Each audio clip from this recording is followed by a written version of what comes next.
Merci beaucoup en tout cas de m'avoir donné l'opportunité de parler un peu du plan France Génome 25. On en parle depuis 2 ou 3 ans. Donc je vous rappelle les grands enjeux, puis je vais vous dire un petit peu où j'ai l'impression que nous en sommes. Il y a eu une proposition qui a été faite effectivement de plan France Génome 25 avec des enjeux de santé publique. L'idée étant non pas d'un séquençage pour de la recherche en termes de médecine génomique, mais réellement de développer une filière de médecine génomique pour du soin, avec différents enjeux qui étaient indiqués dans le plan France Génome 25 qui était écrit par le président d'Avisan, Yves Lévy, et qui est des enjeux de meilleure compréhension des pathologies, de recherche clinique éventuelle, de développement technologique et de développement d'expertise, avec des enjeux économiques aussi. Donc, avec une fois de plus l'idée d'intégrer le séquençage dans le parcours de soins, avec donc vous voyez à gauche le médecin avec le patient, et derrière, à travers une plateforme nationale ou des plateformes nationales, d'arriver à faire en sorte d'avoir une validation et donc de développer une filière de médecine génomique. Alors comme ça paraît simple, mais c'est assez rapidement compliqué. Donc le plan France Médecine Génomique 2025 tel qu'il a été écrit, il y a 3 objectifs et un certain nombre de mesures. Les objectifs, c'est mettre en œuvre les instruments du parcours de soins génomique, assurer la mise en œuvre opérationnelle, la montée en puissance et mettre en œuvre les outils de suivi et de pilotage. C'est très administratif comme ça. Il y a 14 mesures. Donc 14 mesures, ça va de la création de plateformes, la mesure numéro 1, de la création d'un collecteur analyseur de données, c'est-à-dire toute la partie informatique derrière pour traiter, exploiter les volumes de données générés. Ensuite, les mesures d'exploitation de données. Et ensuite, vous voyez qu'il y a tout un tas de mesures sur créer un centre de référence d'innovation d'expertise qui s'appelle le TREFIX, de lever des verrous technologiques, de disposer de nouvelles compétences de personnel, de mettre en forme des consentements, d'orienter les acteurs industriels, etc. Donc, à chaque fois, à chaque mesure, des groupes de travail. Et alors que le plan a été accepté, je crois, en 2015, 16 a été la mise en place de ces groupes de travail. Et en 2018, on en est toujours à la réalisation de groupes de travail. Donc, soyons patients à la française et on va regarder certaines de ces mesures. Donc, il y a une mesure dont vous parlera probablement Laurence Fèvre, à savoir lever les verrous du parcours de soins génomiques en se disant on fait 4 projets pilotes. Ces projets vont être de séquencer sur le plan du soin un certain nombre de patients avec un certain type de pathologie, et on va voir si d'une part c'est faisable à travers le CREFIX, donc le Centre national de génotypage qui s'appelle maintenant le CRNG, je crois, et qui est au CEA. On va lui donner les moyens de séquencer un certain nombre de patients, soit dans le cadre du cancer, avec des sarcomes ou bien des cancers du côlon, soit dans le cadre de maladies rares et de déficiences intellectuelles, je pense que Laurence éventuellement connaîtra, soit dans le cadre de génétique population, et c'était Emmanuel Genin à Brest qui a proposé qu'il y ait un grand nombre de sujets venant de l'ouest de la France en particulier, qui donnent un cadre de référence en termes de génotypage, et puis soit dans le cadre de maladies communes, c'est le diabète qui a été pris en charge, en sachant que tous ces projets pilotes, pour l'instant, soit n'ont pas été commencés, soit ont commencé, mais pour l'instant n'ont pas donné de résultats, avec l'idée qu'on va essayer de voir si c'est efficace de faire la médecine génomique dans ces pathologies, à la fois en termes de détection de mutations, de variants. On va voir comment pouvoir faire en sorte d'intégrer le génome entier dans le diagnostic, et puis par derrière, on va voir si aussi c'est médico-économiquement rentable de faire un génome. Et vous voyez que toute la difficulté devient qu'on parle à un temps T donné. Parce que quand on parle en 2015 d'un génome entier, à travers une technologie particulière, pour le whole genome sequencing, on dit très bien, on va pouvoir mesurer ou faire un génome en termes de production simplement de séquences, pas de l'interprétation, on va dire pour 1000 à 1500, voire 2000 euros. Le génome entier, les 3 milliards de paires de bases. Le BGI, Beijing Genome Institute, maintenant, propose un whole genome sequencing pour 300 euros. Donc, il est évident qu'en production, de nouveau, pas de l'interprétation. Donc, il est évident qu'en fonction de à quel temps on se parle, au fur et à mesure, certains éléments de ce plan peuvent être caducs. Et donc, plus on tarde, plus on est dans le caduc. puisqu'on va avoir accès à du génome entier pour de moins en moins cher. Et donc, pourquoi faire des plateformes pour de moins en moins cher? Mais en même temps, il faut bien comprendre l'intérêt d'une médecine génomique. Donc, toujours est-il qu'il était dans le mesure numéro 1 la création d'un réseau de plateformes. Donc, en décembre 2016, la date n'est pas innocente, décembre avant les vacances, on propose à travers le journal officiel un appel d'offres pour avoir un certain nombre de plateformes. Un certain nombre de plateformes régionales répondent à cet appel d'offres avec une date de soumission en mars 2017 et 2 plateformes sont sélectionnées avec dans le plan initialement la volonté de faire un certain nombre de plateformes régionales. Initialement, 12 plateformes régionales sont discutées et donc 2 premières plateformes sont proposées avec un cadre en termes technico-réglementaires et des objectifs et des moyens assez rigides. Une première plateforme dans la région lyonnaise, dont je ne parlerai pas, la plateforme Oragène, avec le CHU de Lyon, Saint-Étienne, Grenoble, et qui rassemble les forces à ce niveau-là. Un opérateur partenaire industriel, Biomnis, qui était initialement suggéré, et puis donc quelque chose qui était satisfaisant en termes de structure, en tout cas qui a été éligible et reconnu comme tel, et puis une plateforme Île-de-France qu'on a appelée Sequoia, et dont vous avez ici les responsables depuis qui ont été nommés, Amaury Martin pour le pilote du GCS au niveau de l'Institut Curie, Julie Grudlinger au niveau de la PHP, et Michel Vidot comme directeur médical de la plateforme Sequoia. Ça rassemble 3 grosses structures, 2 qui s'occupent essentiellement de cancer, même si l'AP s'occupe pas mal de cancer aussi, Gustave Roussy et l'Institut Curie, donc 2 CLCC, et puis ce qu'on connaît au niveau de l'AP, la très grande diversité des centres et d'un certain nombre de laboratoires qui font toute la difficulté de l'organisation Île-de-France, puisque comment faire en sorte qu'on puisse avoir quelque chose d'un petit peu formaté, standardisé, pour aboutir à une seule plateforme. Donc le GCS, c'est un support juridique, ça je ne vais pas vous en parler, et la structure un petit peu générale qui a été proposée pour la plateforme Sequoia, c'est la suivante. Vous avez sur votre gauche des laboratoires qui vont adresser, moyennant des RCP, on va y venir, un certain nombre d'échantillons, soit du sang, soit des échantillons, on va voir comment, et puis la PHP, et on avait l'idée de ce que la PHP, compte tenu de la diversité des laboratoires, passe par des laboratoires qu'on a appelés laboratoires de médecine génomique universitaire, pour que chaque partenaire universitaire puisse avoir un seul correspondant qui envoie à la plateforme Sequoia, qui elle-même parle avec le CREFIX, parle avec, au niveau national avec ce qui sera le cadre qui n'est pas encore construit, qui est elle-même sa production de séquences, qui est elle-même sa production bioinformatique, et qui puisse arriver à avoir, à partir de cette production, une analyse génomique qui est proposée, avec une interprétation, un compte-rendu derrière à valider au niveau des laboratoires initial. Alors, au niveau Île-de-France, je vous ai fait un petit schéma comme ça pour que vous compreniez, mais il est évident que c'est des laboratoires ou des plateformes qui ne sont pas limitées à la région d'origine. Et évidemment, de nouveau, tout le problème de la temporalité du nombre de plateformes va se poser et de la montée en charge de ces plateformes, avec, pour les maladies rares, beaucoup de patients qui sont testés par an en France et en Île-de-France en particulier. Vous voyez que c'est plus de 100 000 patients, avec beaucoup de laboratoires, des plateformes de laboratoires de soins, mais également des laboratoires de recherche, avec l'idée d'avoir des RCP par filière pour justifier d'un examen génome entier, filière venant des centres coordonnateurs et des centres de référence. Ensuite, ces RCP justifient l'inclusion dans la plateforme Sequoia qui va ensuite retourner des résultats et stocker également des résultats de façon à ce qu'il puisse y avoir là aussi tout un pool d'analyses qui soit faite. Pour le cancer, la situation est un petit peu différente puisque d'une part, il y a Curie et l'IGR qui ont déjà en partie leur plateforme et d'autre part, il y a la problématique de l'analyse à la fois constitutionnelle et somatique. Et en général, pour un cancer, il y a 3 types d'analyse génome entier qui sont proposés. D'une part, le constitutionnel, d'autre part, le somatique, et le RNA-seq en plus.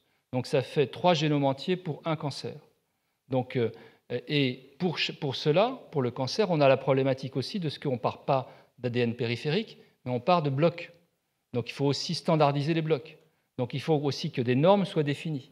Ces normes sont définies initialement par le cancer ou par les laboratoires correspondants. Donc vous voyez que ça complexifie un petit peu l'analyse, mais il est évident que ces plateformes sont dévolues normalement à deux types d'activités principales, les maladies rares, le cancer, et en troisième partie, des maladies communes au fur et à mesure, quand il y aura utilité de tests de médecine génomique là, par rapport à ça. Donc où nous en sommes?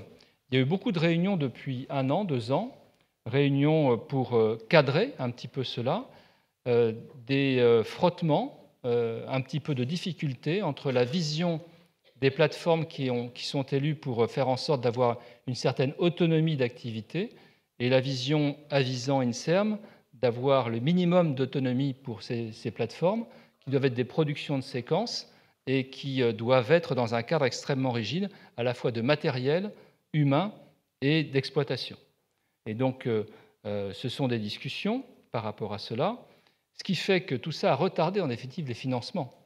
Et même si les financements ont été accordés par le ministère et venus maintenant à l'ARS, ils ne sont toujours pas libérés, car il y a des enjeux forts justement de subsidiarité entre le central et le décentralisé. Et donc, il y a eu malgré tout un appel à plateforme, un appel d'offres pour la fourniture de prestations par l'industriel pour pour Sequoia comme pour l'autre. Il a fallu homogénéiser l'appel d'offres à la fois pour Oragen et pour Sequoia. Même chose pour les appels d'offres de machines. Et donc, actuellement, pour Paris-Île-de-France, on en est à la localisation d'un site sur Brousset qui était connu depuis 2 ans. La libération des locaux est faite, mais les machines ne sont pas encore achetées parce qu'elles ne sont pas encore validées sur le plan d'un appel d'offres. Et les moyens humains autour de ces machines et le prestataire qui fait ça ne sont pas encore validés non plus. Donc, tout ça qui devait nous prendre 1 an va nous prendre 2-3 ans. Et pendant ce temps, les progrès courent, bien entendu. Et pendant ce temps, Laurence va nous montrer qu'elle fait très bien des exomes sans besoin de plateforme. Et elle a bien raison.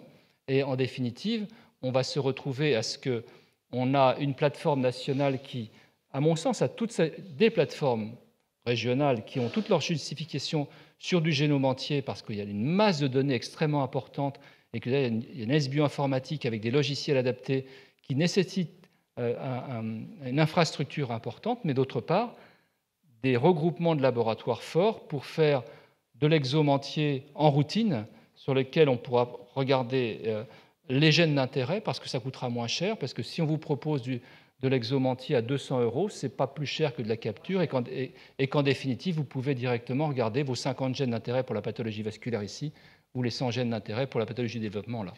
Donc il y a des enjeux technologiques que nous ne percevons pas toujours en amont des industriels qui vont, eux, beaucoup plus vite que nous et qui, en définitive, nous mettent pas nos propres responsabilités de souplesse et de rapidité. Et il y a une partie au niveau de la plateforme Île-de-France de bioinformatique. Voilà, donc il y a des missions, je vais m'arrêter là parce que sinon ça va être un petit peu long. Je vous l'ai dit grosso modo pour le cancer.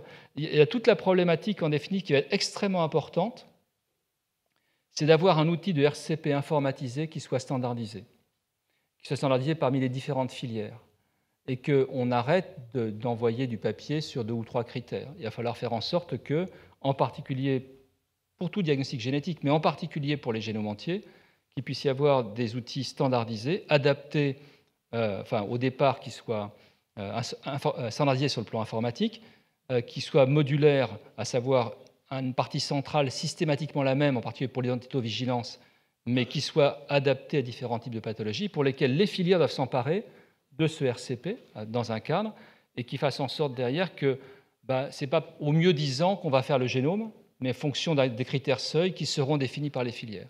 Et à mon sens, c'est la bonne façon de procéder. Donc avant, c'était comme ça. On passait du médecin au centre de référence ou au centre de compétences pour aller vers différents laboratoires de la NPGM ou en tout cas des laboratoires des filières, validés par les filières, avec un certain nombre de panels positifs ou avec des pourcentages variables retournant vers les centres et l'interprétation.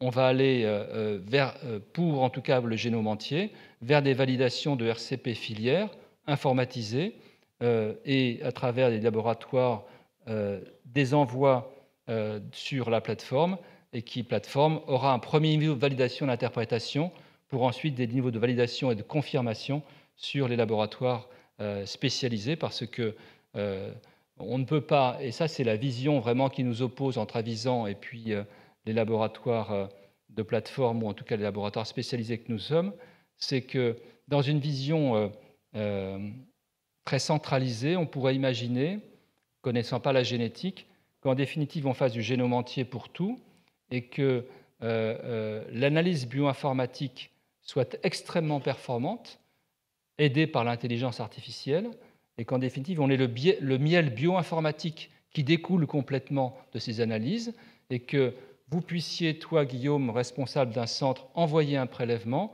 et que dans la semaine suivante, tu te mettes derrière ton ordinateur et que tu aies directement les probabilités bien, et tu n'as plus besoin de biologiste, tu auras directement une plateforme qui fera et te donnera le niveau de risque associé à tel ou tel variant. Et à mon sens, ce monde idéal-là est un monde un peu théorique et qui fait fi des expériences réelles des biologistes généticiens et qu'ils soient médecins, pharmaciens ou autres, et n'est pas valide. Voilà ce qui nous oppose un petit peu et ce qui tend un petit peu. Merci. Je suis contente d'être parmi vous pour vous parler de mon sujet favori, qui est effectivement l'arrivée du séquençage au débit dans la recherche puis dans le soin et ce que ça peut apporter. Alors c'est vrai qu'on a parlé aujourd'hui beaucoup de panels, et dans les pathologies dont on s'occupe plus spécifiquement dans ma filière, parce que vous avez dû comprendre qu'on était plusieurs médecins, en particulier les généticiens, étaient dans plusieurs filières différentes suivant nos champs d'intérêt. Et donc, je coordonne la filière de santé sur les anomalies de développement avec ou sans déficience intellectuelle. Et dans ces pathologies-là, on a énormément de gènes, énormément de pathologies différentes, et ça faisait que la prescription des panels était depuis le départ un petit peu vouée à l'échec, puisqu'on a quand même encore toujours, actuellement, tous les ans, 200 nouveaux gènes de maladies rares qui sortent, et qui fait que si on fait des analyses de panels, on va, pour toutes les personnes négatives, devoir refaire indéfiniment des analyses en fonction de la mise à jour des panels. Et c'est comme ça, par exemple, que pour la déficience intellectuelle, il y a eu un premier panel qui avait été mis en place il y a quelques années et qui faisait 100 et quelques gènes, après une version 2 qui en faisait 200 et quelques, puis 300 et quelques, etc., pour aboutir actuellement à peu près 700. Donc là, l'attitude inverse, c'était de se dire que la bonne méthode était de faire du séquençage pangénomique, et en particulier l'exome, qui est disponible avec des prix qui sont maintenant tout à fait corrects depuis plusieurs années, était la solution, avec la possibilité justement pour le coup de revenir aux données et de pouvoir réanalyser les choses au fur et à mesure. Alors, dans les pathologies avec anomalie du développement, c'est effectivement un modèle qui justifiait ça de façon importante, puisque si jamais on prenait l'analyse en CGH-arrêt qui revient à regarder de façon fine les chromosomes, on faisait un diagnostic que dans 12% des cas. Si jamais on prend le pourcentage, les patients restants sans diagnostic et qu'on fait un séquençage de l'exome, on arrive à peu près à maintenant plutôt 35% des cas, avec beaucoup de pistes aussi, qui ne sont pas forcément un diagnostic certain. Et du coup, si on rajoute aussi toutes les pistes qui sont globalement des choses qui vont devenir positives très prochainement, parce qu'on fait beaucoup de découvertes de gènes en même temps dans la prolongation du diagnostic, si on veut, on arrive à peu près à 50%. Et si on prend que les cas négatifs après exome, on peut, par les analyses de génome, ce qui sont celles qui sont en train d'arriver, faire un certain nombre de diagnostics supplémentaires. Alors, ça a été compliqué la mise en place du séquençage pangénomique en France, déjà parce qu'il y a quand même eu une certaine non-adhérence au départ, en raison de problèmes argumentés de coût et des problèmes éthiques. La problématique de coût je ne l'ai jamais trop comprise, en particulier pour nos pathologies, parce que on avait l'habitude en fait de faire un nombre de tests absolument incalculable pour nos pathologies, puisqu'il y avait toujours des nouvelles choses qui arrivaient. Et donc, à chaque fois, si les gens revenaient tous les ans en consultation, tous les ans, on leur faisait des nouvelles choses avec probablement des probabilités de peut-être 1% que ça puisse répondre. Et il faut avoir à peu près en tête qu'une analyse de séquençage au débit coûte à peu près ce que coûtait en analyse isolée d'un gène, à peu près 2 gènes et demi, pour avoir accès à tous nos différents gènes. Ce qui veut dire que sur le plan économique, ça paraissait difficilement compréhensible que ça ne puisse pas être intéressant. Mais en tout cas, ça a été vraiment un argumentaire fort qui a été donné. Alors donc, à Dijon, de par l'arrivée du séquençage au débit, on a souhaité effectivement pouvoir le mettre en place de façon rapide. Et la discussion avec notre direction a été complètement sur une question médico-économique. On envoyait beaucoup de prélèvements de part et d'autre partout en France.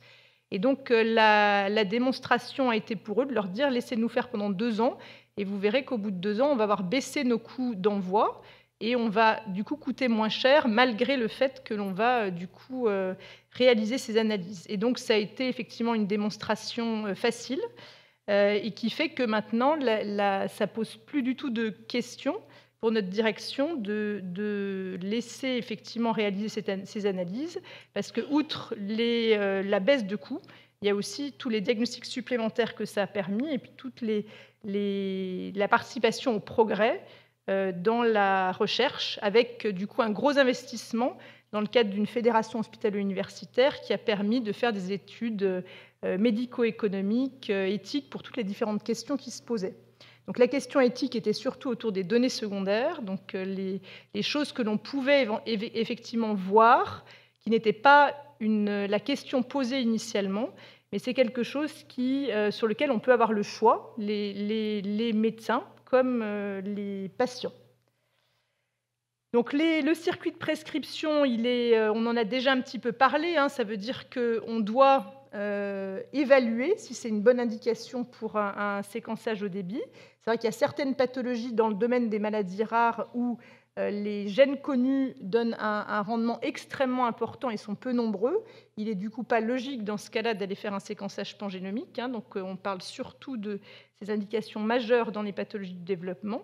Et puis après, la nécessité très importante, et c'est ça qui est un changement d'organisation, c'est que il est nécessaire d'avoir une RCP post-test avec une très bonne cohésion entre les cliniciens et les biologistes qui devaient être ensemble en RCP, ce qui n'était pas quelque chose de systématique, pour arriver à une conclusion, puisque ces conclusions sont parfois complexes, mais en fait, le côté complexe l'est beaucoup moins si jamais on a en fait biologistes et cliniciens et bioinformaticiens en même temps qui donnent chacun leurs argumentaires de part et d'autre, et qui fait que les conclusions ne sont pas aussi pénibles qu'on peut parfois l'entendre.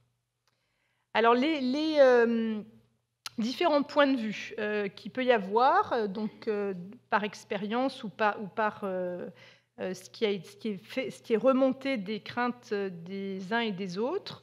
Donc pour le clinicien, je pense que maintenant, pour l'ensemble des cliniciens, en tout cas toujours pareil dans le milieu des maladies de développement, il est certain que c'est une innovation qui est inégalable en termes de rendement diagnostique, et je pense actuellement qu'il n'y a plus beaucoup de cliniciens qui seraient dans les maladies de développement hésitants à mener à une prescription de séquençage de l'exome.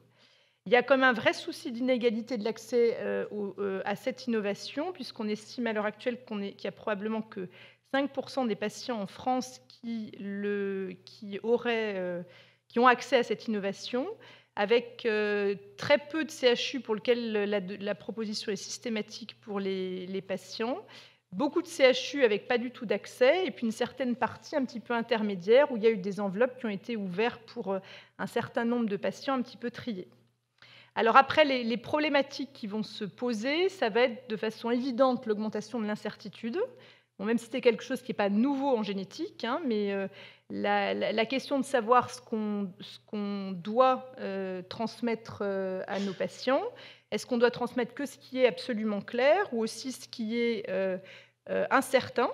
Donc, nous, par exemple, on transmet ce qui est incertain, très probablement positif à notre sens, parce qu'évidemment, les variations de signification inconnues, il y en a des tonnes. Donc ça serait beaucoup trop lourd de... Hein?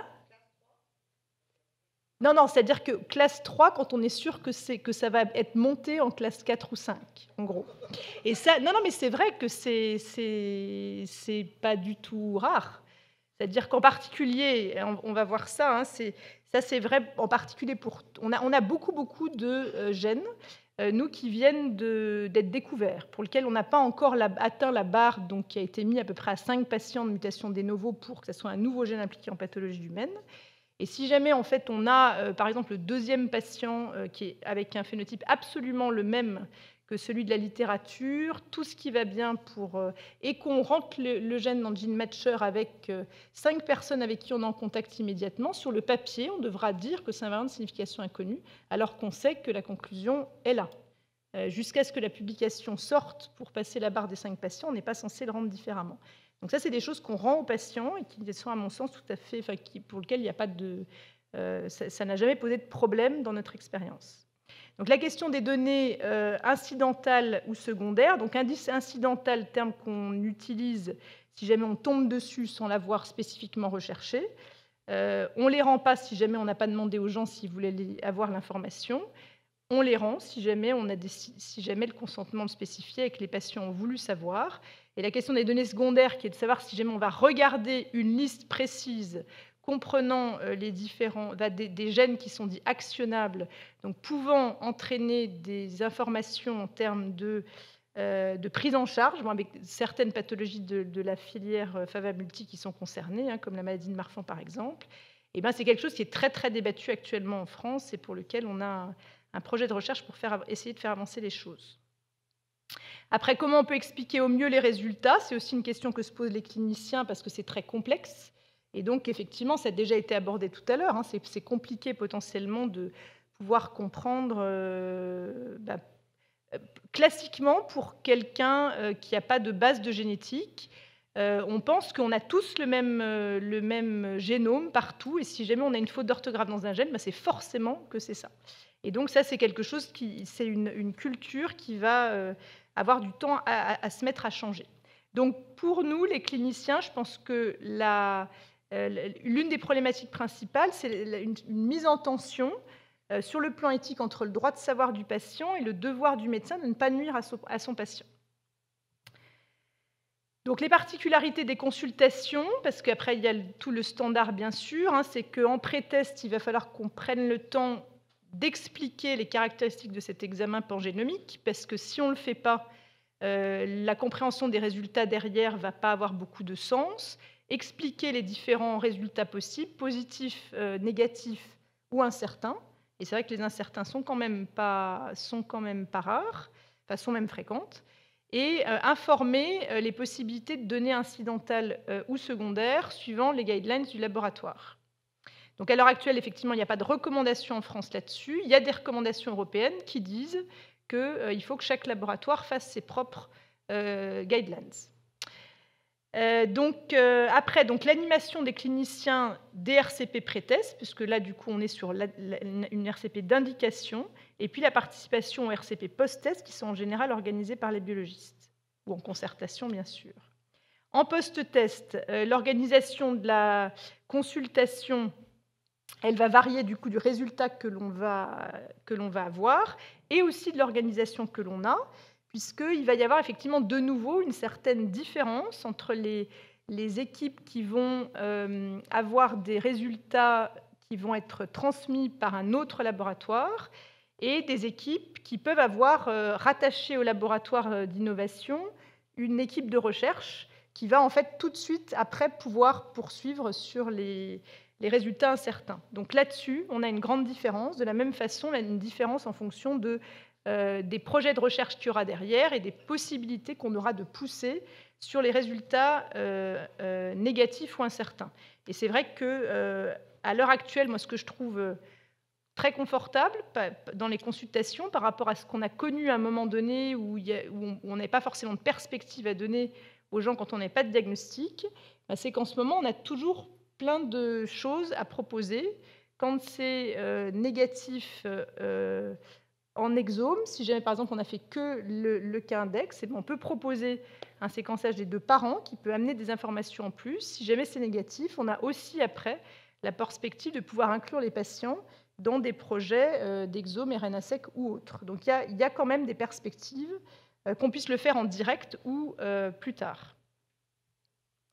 Pour le biologiste, alors du coup, au départ, il y a eu aussi des difficultés autour de l'inquiétude sur l'interprétation des résultats de l'exome, parce qu'il y a eu une crainte de savoir de penser qu'on devait tout analyser. Donc l'idée reste d'analyser de trouver une concordance entre le phénotype et le génotype. Donc on n'a pas à tout rendre et à tout regarder, on a essayé de trouver quelque chose qui permette de répondre à notre question. L'analyse, du coup, en diagnostic, elle est ciblée uniquement sur les gènes connus en diagnostic. Donc de la même façon, on n'est pas obligé de tout creuser.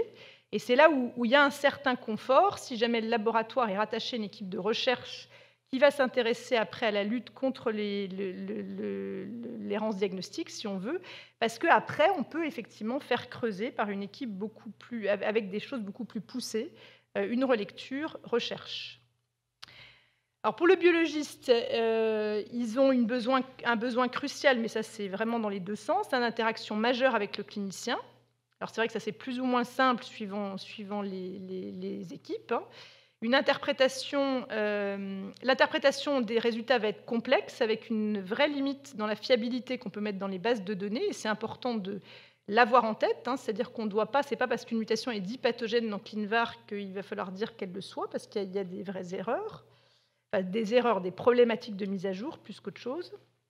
Un problème aussi avec le périmètre des laboratoires de référence. La France est attachée aux laboratoires de référence, et c'est vrai qu'avec ces techniques-là, cette organisation a des risques potentiellement de pouvoir disparaître un peu, ou en tout cas s'atténuer. Le problème de certification est aussi un point important qui souvent est mis en avant pour ne pas y aller, parce qu'il y a souvent une partie du processus qui est sous-traitée. Suivant les organisations, ça peut être la partie bioinformatique, la partie séquençage, parce que c'est vrai que ça peut être très difficile pour une petite équipe de pouvoir tout faire. Et nous, de façon très claire, on s'est positionné sur pas de séquençage chez nous, parce qu'on s'est vraiment concentré sur l'interprétation. La facturation, vous connaissez la problématique beaucoup, j'imagine, sur le fait qu'elle ne tient pas. On n'a pas de facturation pour l'exome, mais ça ne veut pas dire qu'on ne peut pas facturer, parce qu'on peut facturer comme un gros panel. La revalorisation des réanalyses et l'analyse des données secondaires, tout ça prend du temps et ne peut pas être facturé. De façon générale, ça veut dire réorganiser un laboratoire. Donc ça, c'est aussi pas toujours simple. Il faut probablement moins de techniciens, plus de bioinformaticiens, faire rentrer des bioinformaticiens. C'est des fois plus le biologiste senior qui est le plus à l'aise dans l'interprétation des données. Donc c'est des choses qui peuvent aussi des fois un petit peu accrocher. Et puis l'adossement à l'équipe de recherche, on en a déjà parlé.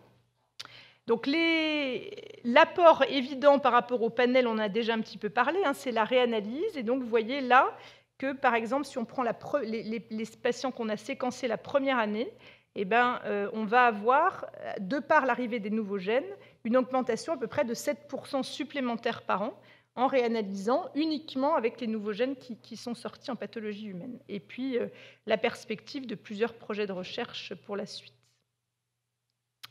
Du point de vue des patients, je pense que ça correspond vraiment aux attentes des personnes qui sont dans l'errance diagnostique. Et on a beaucoup de personnes qui sont actuellement désemparées de par l'inégalité d'accès à cette technologie, avec la mise en place d'une association sans diagnostic et unique qui essaye un petit peu d'orienter les patients dans l'attente que ces plateformes nationales puissent pouvoir être mises en place. Alors, ce qu'il ne faut quand même pas oublier là-dedans, c'est que parfois, on a des grosses déceptions qu'on n'avait nous-mêmes pas forcément anticipées, parce que, du coup, des gens avec une grosse errance diagnostique, ils cherchent quelque chose, bien évidemment, dans un diagnostic. Bon, ils cherchent un nom, ça, ils en ont un en général, mais qui parfois est limité plutôt à des lettres, et des numéros qu'un nom. Ils ont un conseil génétique, ça oui. Par contre, ils vont avoir, souvent on va tomber, heureusement pour nous, sinon ça voudrait dire qu'on serait que notre, enfin, que notre filtre clinique n'était pas nécessaire. Donc heureusement pour nous, on tombe souvent sur des pathologies qui sont ultra rares, toutes récentes. Je pense que maintenant, le cerveau humain, il est plus capable de suivre l'arrivée des nouveaux gènes et des nouveaux syndromes dans la littérature, qui sont des nouveaux syndromes qui sont en général conclus en fonction des gènes qui sont identifiés. Et il va y avoir du coup une déception parce qu'on va connaître potentiellement, on va leur dire, ben voilà, on a une publication, il y a 5 personnes dessus, tous les enfants sont plus petits que le vôtre et du coup, on ne peut pas répondre sur comment les choses vont évoluer. On n'a pas d'association spécifique, on n'a pas de traitement, ça en général ils le savaient dans la majorité des cas. Et donc des fois il y a une vraie déception qu'il faut savoir anticiper dans les consultations maintenant qu'on en est conscient.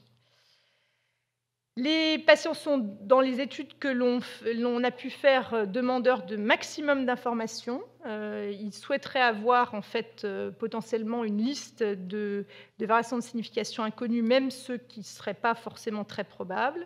Souvent, très souvent, une liste de données secondaires, et on a de plus en plus de personnes qui trouvent des solutions en étant prêts à payer pour leurs résultats.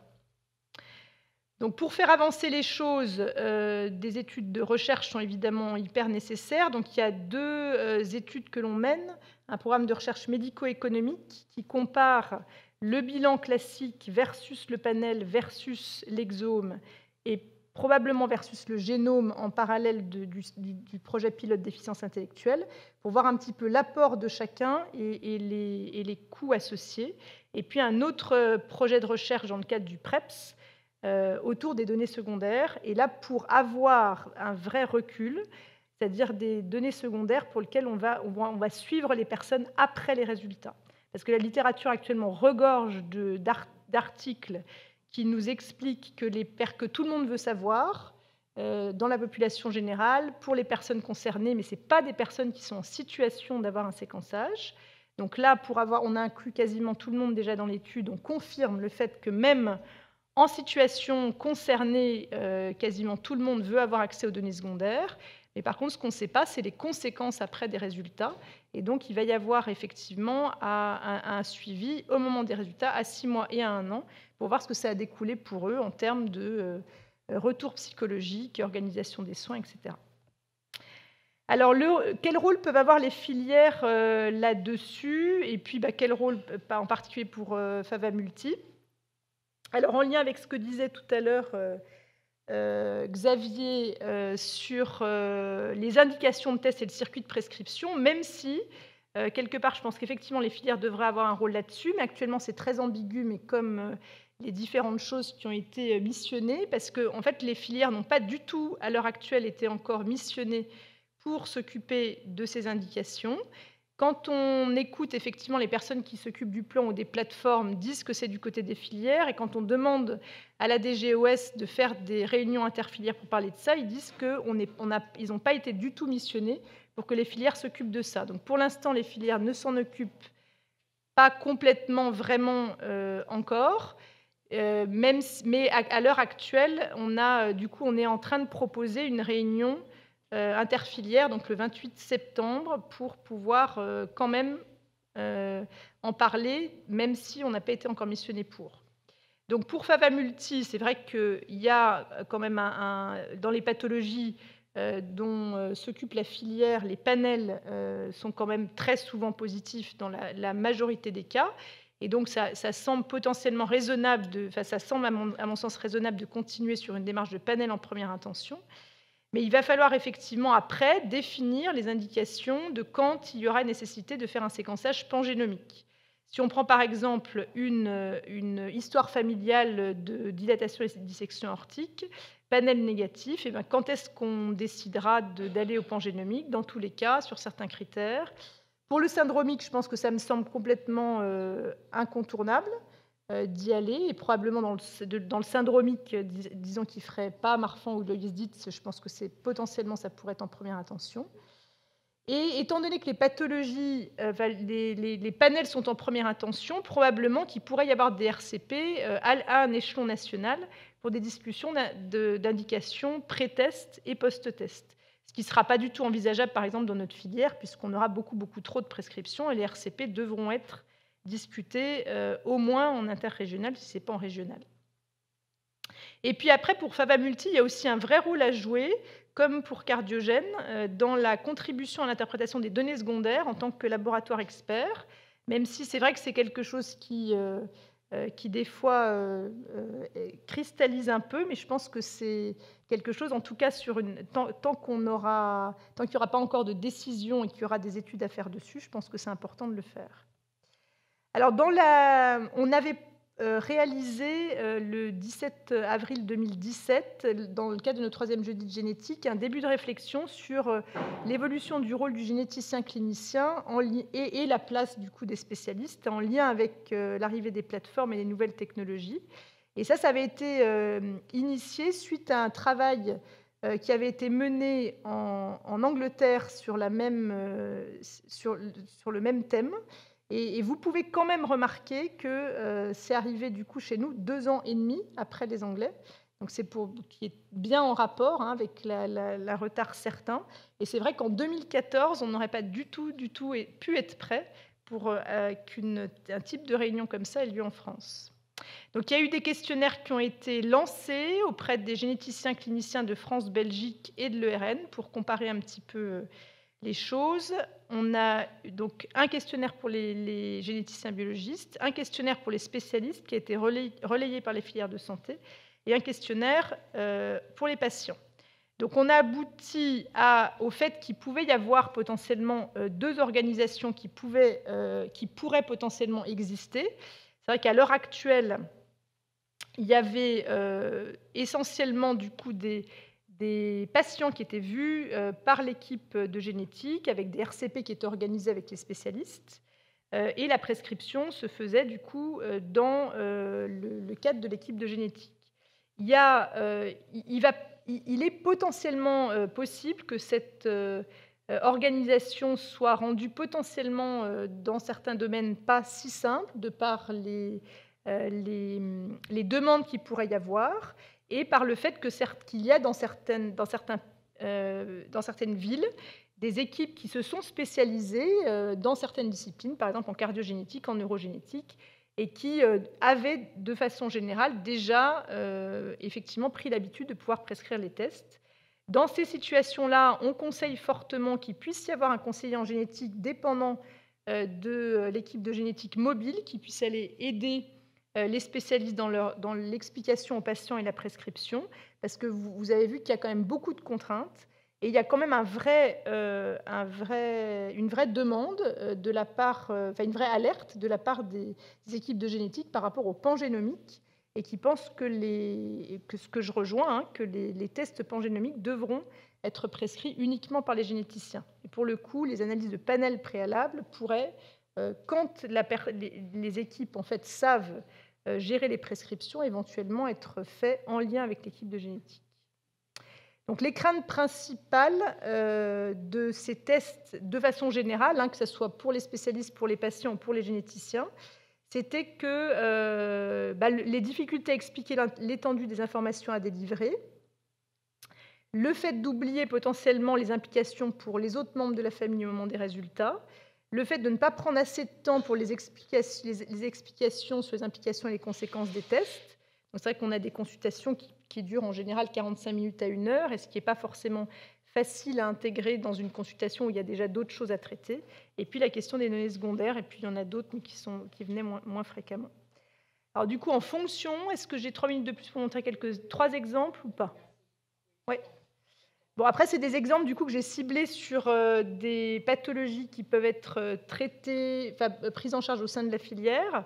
Donc, il y a, pour montrer un petit peu l'intérêt, mais aussi les questionnements potentiellement qu'il peut y avoir en utilisant le séquençage pangénomique. Donc, le premier, c'est pour montrer un intérêt qui me semble évident. Ça, c'était une étude qu'on a faite sur une cohorte de 60 et quelques patients avec habitus marfanoïde et déficience intellectuelle, et pour lequel on est tombé sur des gènes d'hypercroissance, donc NFX et NSD1, qui sont des gènes que l'on connaît bien, en génétique, hein, en particulier le gène NSDR responsable du syndrome de Sotos. Et le fait que ces patients présentaient un habitus marfanoïde avait complètement, même si c'est des choses qui sont vaguement décrites dans ces syndromes, avait fait que ça n'avait pas été du tout évoqué, et sans le séquençage pangénomique, ça n'aurait pas du tout été présent sur des panels spécifiques. On n'aurait jamais fait les diagnostics. Et ça, c'est vraiment, à mon sens, dans nos pathologies, l'intérêt majeur pour s'orienter vers un séquençage pangénomique, parce que les panels, en fait, ils sont restreints à des idées ou des cadres préalables qu'on va avoir, et finalement, c'est souvent beaucoup plus vaste que ça. Donc, dans nos pathologies, qu'on puisse être sur tous les gènes au MIM qui sont compatibles avec nos pathologies me semble bien plus logique.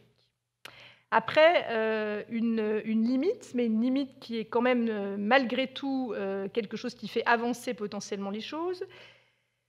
Donc là, je ne vous ai pas mis les photos du patient concerné, mais donc un petit patient qui avait été vu pour une dilatation de l'aorte qui a été diagnostique très précoce, à l'âge de 2 ans, et qui a un habitus marfanoïde et qui avait un panel négatif. Et donc, il a été identifié un variant de signification inconnue dans le gène BGN, qui est un gène qui est récemment décrit comme étant responsable d'habitus marfanoïde avec dilatation aortique lié à l'X. Et donc là, on est dans l'impasse pour aller beaucoup plus loin, même si cette impasse ne va pas forcément durer longtemps, parce que l'étude de ségrégation familiale n'est pas possible dans cette famille.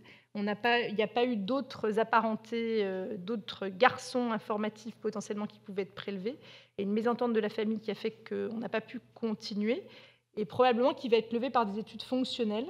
Donc c'est vrai que c'est un résultat qui n'est pas complètement conclu, mais il n'empêche que ce n'est pas rien.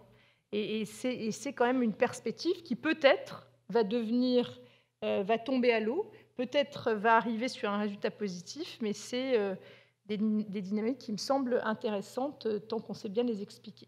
Et c'est vrai que bien sûr, il faut être vigilant parce qu'il ne faut pas effectivement non plus, et ça on l'a vu, et ça a été une des craintes hein, de savoir manier ces nouvelles technologies, la peur de faire de la mauvaise information. Hein. Et on voit régulièrement des patients effectivement, qui ont des VSI, à qui on a dit que c'était effectivement la cause de la pathologie, parce que les gens ne savent pas forcément bien se dépatouiller avec, et voilà, qui a pu entraîner des grosses déceptions. Et puis, dernière observation, qui est une situation que je trouve vraiment super intéressante, parce que ces 2 patients dijonnais, la première, elle est maintenant adulte, on la connaît depuis 20 ans, quoi. Et donc, elle a un phénotype extrêmement marqué, une grosse déficience intellectuelle, une grosse hypertrophie gingivale, une dilatation de l'aorte qu'on n'a jamais expliquée. Et un autre petit qui est né depuis beaucoup moins longtemps, qu'on n'aurait jamais rapproché, on n'aurait jamais dit que ces 2 patients étaient les mêmes. Et en faisant un séquençage pangénomique, on est tombé pour les 2 sur une variation KCNMA1, que si on avait eu tout seul, on n'aurait pas forcément conclu, parce que ce gène est déjà connu en pathologie humaine, mais relié à des histoires d'épilepsie plus ou moins sévères. Et du coup, grâce au système de partage de données comme GeneMatcher, on a pu mettre ensemble actuellement 8 personnes qui ont exactement le même phénotype. Alors avec des phénotypes évidemment différents suivant dans leur gravité, mais qui ont tous des traits un petit peu grossiers et des caractéristiques qui sont finalement très chevauchantes et qu'on n'aurait jamais mis ensemble tout seul, en tout cas en plus à des âges complètement différents.